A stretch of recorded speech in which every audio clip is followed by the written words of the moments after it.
Это ваш папа, да? Нет, у нас есть Булат, Александр, да, Чиновщица, Александр Витольдович. А можно вопрос вам задать? Скажите, а как вы относитесь вот к высказыванию министра иностранных дел касательно истории Второй мировой войны с Хитыны?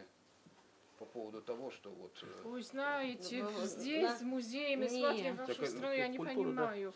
Почему вы такой вопрос мне задаете? Вы знаете, я к вам проникся колоссальной симпатией, и мне просто хочется, чтобы вы меня успокоили. Сказали, что это может быть частное мнение. Евгений Анатольевич, можно я успокою вас?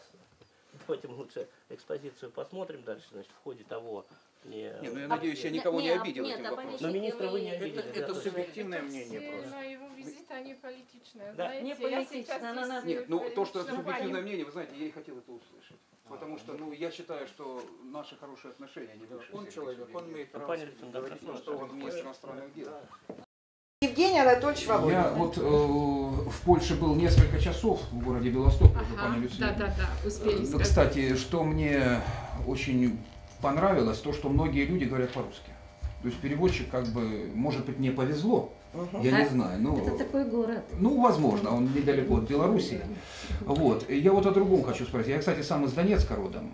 Вот. И во время вот этих всех обстрелов страшных, кстати, был разрушен католический костел. Там поляк, насколько я знаю, служил. Это недалеко от района аэропорта. И у меня вот вопрос. Вот я так полагаю, что выражу общее мнение, если скажу, что вот для того, чтобы вот эти страшные книги не множились, нам нужно развивать культуру, прежде всего. То есть культура это как бы иммунитет для того, чтобы, понимаете, вот люди не гибли, так сказать, чтобы композиторы приезжали в Ухту не как заключенные, ну а как свободные люди и из Ухты приезжали в Польшу и так далее и тому подобное.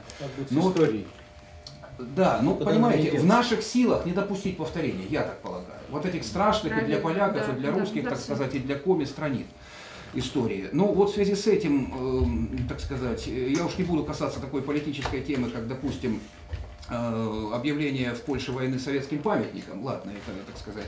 Но вот меня что беспокоит, вот почему, скажите, ну и в Польше в том числе, почему, скажите, в отличие от России, где не отменяется год польской культуры в России, год российской культуры в Польше отменяется.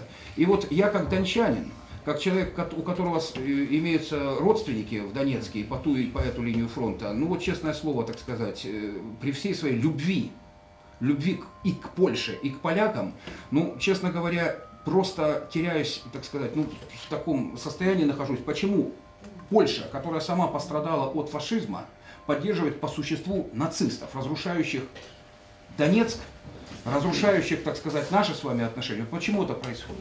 Это при всем при том, что все прекрасно понимают. И для того, чтобы это не повторилось, все прекрасно понимают, что нужно развивать добрососедство, а не поддерживать оголтелых каких-то, так сказать. Ну, знаете, но этот вопрос уже выходит за рамки нашей встречи сегодня, поэтому разрешите, я не могу ответить, я просто не занимаюсь ни политикой, ни...